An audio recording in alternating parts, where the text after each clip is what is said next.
제가 말씀 다 하시면 좀 다 했어요. 예. 제가 진행하도록 하겠습니다. 아 그래? 네, 네. 제가 하신 말씀이 좀 있으신 것 같은데. 아니 예, 그 양해 본격적인 말씀하고 토의 전에 잠깐만. 네. 네. 그 이해찬 민주평통 수석 부의장님의 장례위원장을 맡게 돼서 중간에 자리를 비울 것 같아서 그래요? 오늘 경제부총리께 부탁을 드렸습니다. 네, 총리님이 뭐 방미 선고하고 하실 말씀 있으시다 그래가지고 됐습니까? 네, 네, 알겠습니다. 그러면 현안 토의를 진행하겠습니다. 먼저 기본사회 추진 체계 및 추진 방향에 대해 행정안전부 장관께서 발제해 주시기 바랍니다. 요걸 가장 마지막에 하면 어떨까 싶은데 이게 제일 긴 내용이죠. 네, 알겠습니다. 네, 그걸 좀 맨 뒤로 빼고. 네.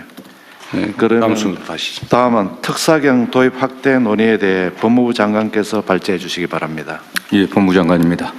특사경 제도는 전문 행정 영역에 종사하는 공무원 등에게 법률로 정한 특정 범죄에 대한 수사권을 부여하여 전문성 수사에 활용하고 일반 경찰이 접근이 어려운 분야 효율성을 제고하기 위해 도입한 제도입니다. 현재 중앙에 한 14,000명, 지방에 6,000명 이상 활동하고 있습니다. 특사경 제도의 특징은 강제 수사를 비롯 국민의 기본권을 제한하는 수사무의 성격상. 잠깐만, 장관님. 그렇게 빨리 얘기하시면 못 알아들어요. 네. 천천히 요약해서. 뭐 시간이 없고 짧게 하라 그래서. 아니 짧게 하는 건 요약해서 하는 거지 빨리 말해버리라는 거 아니에요? 못 알아들어요. 네. 가장 중요한 게 실효적 통제 수단을 필요하다는 겁니다. 그래서 지금 현재까지는 검사가 특사경에 대한 지휘권으로 이걸 행사하고 있습니다. 특사경 제도는 수사 비전문가에게 예외적으로 사법경찰관을 부여하는 제도이기 때문에 적법 절차의 준수, 인권침해 예방, 수사 역량 확보를 위하여 검사의 사법 통제에 절대적인 수사권을 행사하도록 설계되어 있습니다. 현행 형사소송법 245조 2가 245조 10이 검사의 지휘 대상임을 명시하고 있습니다. 현재 특사경은 행정조직 특성상 수사 관련 군속기관이 짧고 행정 업무와 수사무를 병행하고 있는 바 수사 절차 일반, 영장, 송치 등 전 단계에서 검사와 협의, 지휘를 거쳐 절차의 적법성과 실효성을 확보하고 있습니다. 그렇기 때문에 특히 민간 분야 특사경의 경우에는 적법 절차의 준수나 수사 노하우의 보완 등을 위해 면밀한 사법 통제가 좀 필요한 것입니다. 지금 고용노동부와 검사의 산업안전협의체가 그런 면에서 아주 모범적으로 좀 운영되고 있습니다. 특사경 신규 도입 및 수사권 확대 논의가 지금 진행되고 있는데 비공무원 조직을 중심으로 특사경 신규 도입 또는 권한 확대에 관한 논의가 지금 크게 다시 있습니다. 대표적인 게 잘 아시는 것처럼 금융감독원에서 독자적 인지수사권의 도입과 민생 특사경 도입을 좀 요구하고 있는 상황입니다. 건보공단에서도 의료기관의 불법 개설 범죄에 대한 수사권 부여를 요청하는 목소리가 있습니다. 한국인터넷진흥원에서도 사이버 침해 범죄에 대한 수사권 부여를 요청하고 있습니다. 그러나 수사는 본질적으로 신체의 자유, 사생활의 비밀, 재산권 등 기본권을 직접 제한하는 고도의 공적 작용을 좀 고려할 때 비공무원에게 수사권을 부여할 불가피한 사정이 있는지 권한에 대응하는 통제 방안을 함께 설계하는 것이 아닌지에 대한 수기가 좀 필요한 때입니다. 금감원 같은 경우를 간단히 말씀드리면 금감원 같은 경우는 그 자본시장 특사경 경우 주식시장에 미치는 파급력이 매우 큽니다. 그렇기 때문에 현재는 증권선물위원회나 금융위원 등 국가기관이 입건 여부를 지금 결정하고 있습니다. 광범위한 독자적 수사 개시권의 필요성이라든가 오남용 가능성을 충분히 수기해서는 검토해야 될 것으로 보고 있습니다. 금감원의 그 민생 특사경 도입은 범죄의 디지털화, 조직화에 대한 전문적 대응이 필요성이 있다는 그 취지는 공감하지만 금감원이 조사물을 담당하지 않는 분야까지 수사권을 부여할 불가피한 사정이 있는 등에 대한 충분한 사정 검토가 필요합니다. 특히 금감원이 요청하는 민생 특사경에 관련된 여러 가지 수사는 경찰이 지금 다양한 형태로 지금 특별한 수사 팀들을 만들어 운영하고 있기 때문에 금감원과 경찰과의 유기적 협력 관계, 정보교환 관계를 만드는 게 필요하다는 그런 주장도 상당히 큽니다. 건보공단 및 한국인터넷진흥원 특사경 문제는 건보공단이 보유한 데이터 및 조사 경험 또는 키사익의 사이버 침해 사고 대응 역량 등 전문 분야 수사의 실효성을 고려할 때 원칙적으로 입법 정책으로 결정할 사항입니다. 다만 비공무원 조직의 성격을 고려할 때 또 이러한 경험들이 없기 때문에 현행 형사소송법의 틀 안에서 집중교육, 전담직원 지정 등을 통해 수사 역량을 확보하고 수사 개시 전 검사의 사전 협의 절차를 의무화하는 등 국민 기본권 보호를 위한 사법 통제 방안 도입이 함께 논의될 필요성이 있다고 보고 있습니다. 네. 마치겠습니다. 또 진행 제가 할게요. 이게 제가 이거 빨리 안건을 좀 준비하자고 한 취지는 하여튼 몇 개의 쟁점들에 대해서 이견들이 있기 때문에 오늘 그걸 좀 조정을 좀 할까 싶습니다. 어쨌든 특별사법경찰관은 기본적으로는 이제 공무원들, 수사 공무원이 아닌 경찰 검사가 아닌 일반 행정 공무원들에게 이제 당의 직무, 본인들이 취급하는 사무에 대해서 필요한 수사를 할 수 있게 예외적으로 허용을 하고 있는 거죠. 그런데 이게 지금 특정한 경우에는 민간기구, 공무원이 아닌 민간인에게 특별사법경찰 업무를 허용할 거냐. 두 번째는 이게 검사의 통제를 계속 유지할 거냐. 뭐 어떤 경우는 인지 수사를 또 제한을 해가지고 또 인지를 못하게 하는 경우도 있고 또 수사 범위에 대해서 또 이견이 또 있는 것 같아요. 예를 들면 뭐 저 어디지 지적재산권 담당하는 지식재산처 거기는 뭐 예를 들면 기술 유출 분야에 대한 수사를 못하게 돼 있나 봐요. 기술 유출 수사를 할 수 있습니다. 근데 뭘 추가로 해달라고 한 거예요? 이제 영업비밀 수사를 하다 보면 저희가 부정경쟁 방지법에 의해서 영업비밀 수사를 하고 있는데요. 하다 보면 그게 국외 유출로 되면 산업기술보호법에 적용을 받습니다. 근데 현재는 저희가 부정경쟁 방지법만 국한이 되어 있기 때문에 그 경우에는 이제 추가적인 수사가 필요한 상황입니다. 그래서 산업기술보호법 위반에 대한 수사권도 연관된 부분이니까 허용을 좀 하다 보면 불가피하게 연관되는데 그 산업기술보호법은 산업부 소관입니다. 산업부 소관이니까. 네, 그러다 보니까 이제 부처 간에 약간 산업부 그러면 어디 산업부는 어디 있어요? 예. 산업부는 그러면 산업기술보호법 위반 부분에 대한 특사경이 있어요? 없습니다. 없어요. 그럼 결국 못 하는 거네. 네, 그래서 근데 그거는 어쨌든 지식재산처는 특허 뭐 이런 것만 취급을 하니까 일반 영업비밀 보호는 원래는 대상이 아닐 수도 아닙니다. 있겠네. 그런데 지금은 영업비밀 보호 침해도 지금 조사 대상 권한으로 돼 있다 이거예요? 기본적으로 지식재산처가 특허와 영업비밀 전반을 원래 수사하고 있습니다. 영업비밀까지? 포함되고 있습니다. 부정경쟁 방지법 따로 있습니다. 근데 산업기술보호법 위반을 빼는 거는 좀 이상하긴 하네요. 네, 그래서 이제 굳이 본질적으로 그럴 필요 없잖아요, 그죠? 본질적으로 연결되어 있는데 네, 어쨌든 그런 문제를 좀 논의를 하자는 겁니다. 그럼 하나씩 해볼게요. 그러니까 다른 부처들도 특사경이 필요하다고 판단되는 부분이 있으면 얘기를 좀 해보기로 해요, 오늘.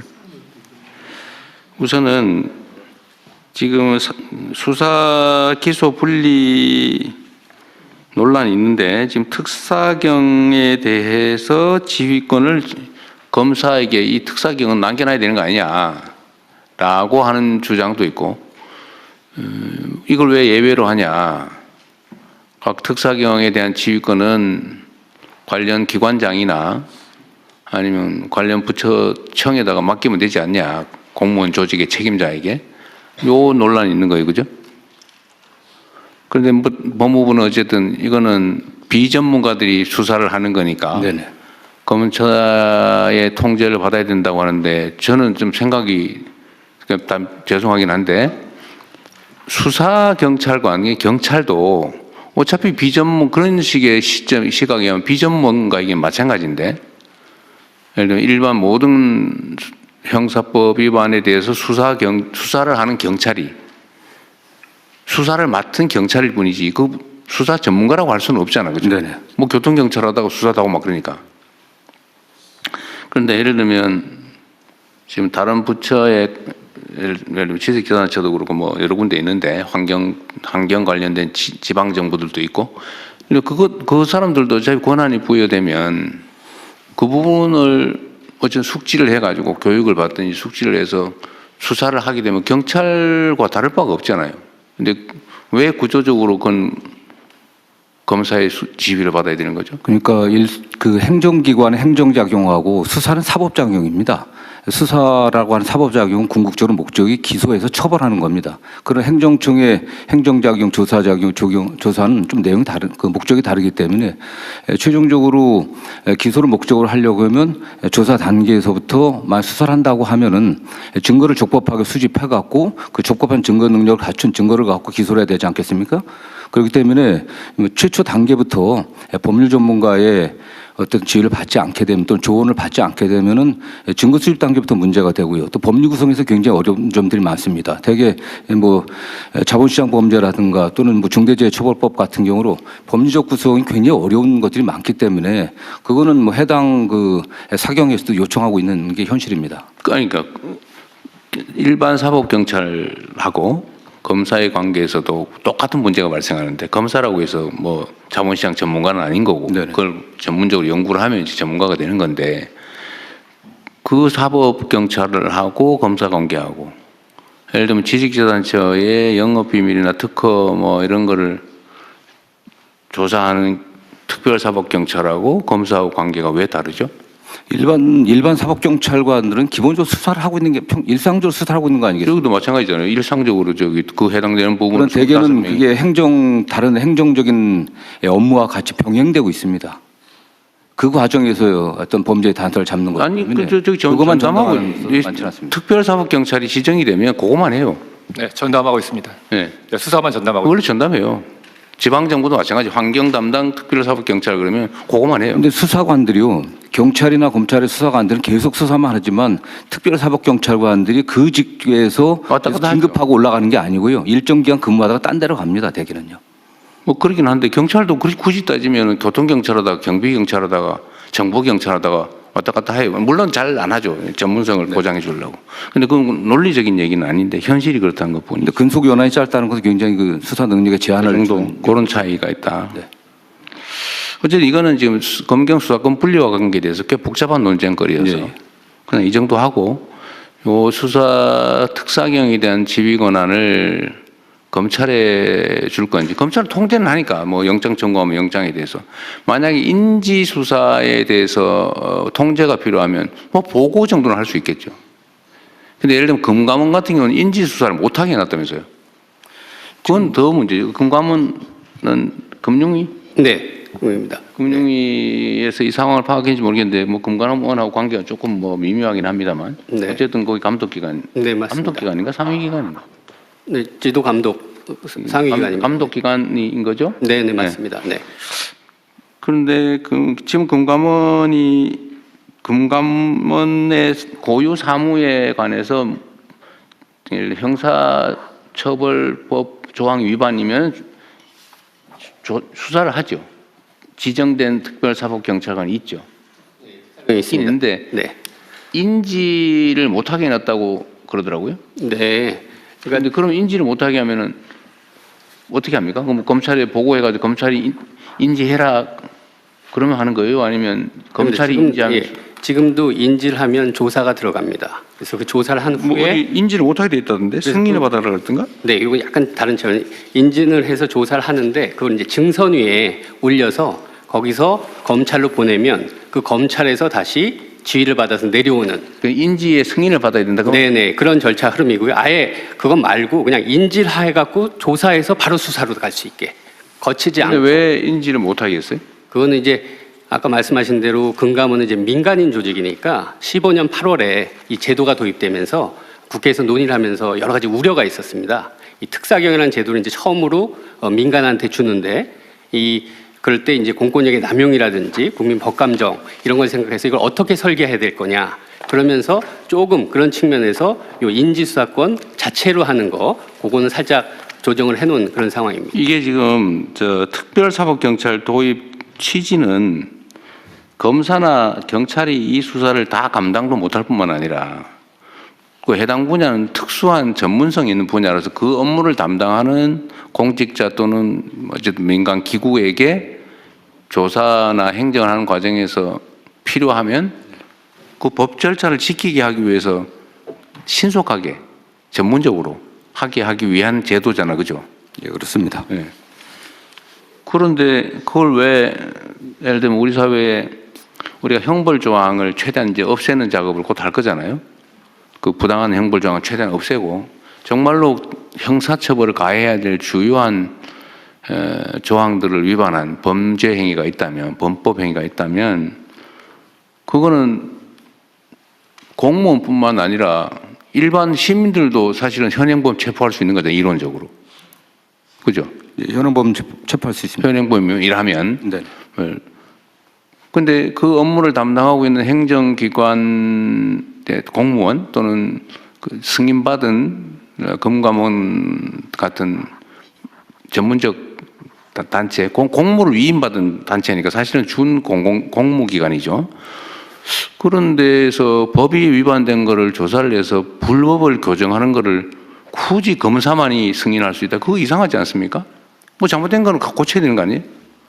뭐 지금은 어쨌든 뭐 민간인이기 때문에 공무원이 아니기 때문에 민간에게 그 수사권이라 그런 것은 궁극적으로 강제 수사를 동반할 수밖에 없고 네. 그다음에 금감원 같은 경우는 영장 없이 또 수사할 수 있습니다. 계좌 추적도 할 수 있기 때문에 그런 많은 권한이 있는데 그 수사권을 좀 신중하게 행사해야 되고 특히 금감원이만 수사를 시작한다고 했을 때 그 외부에 알려지게 됐을 때 일반 자본시장에 끼치는 영향이 매우 큽니다. 그렇기 때문에 좀 더 신중하게 하는 그런 취지들이 있습니다.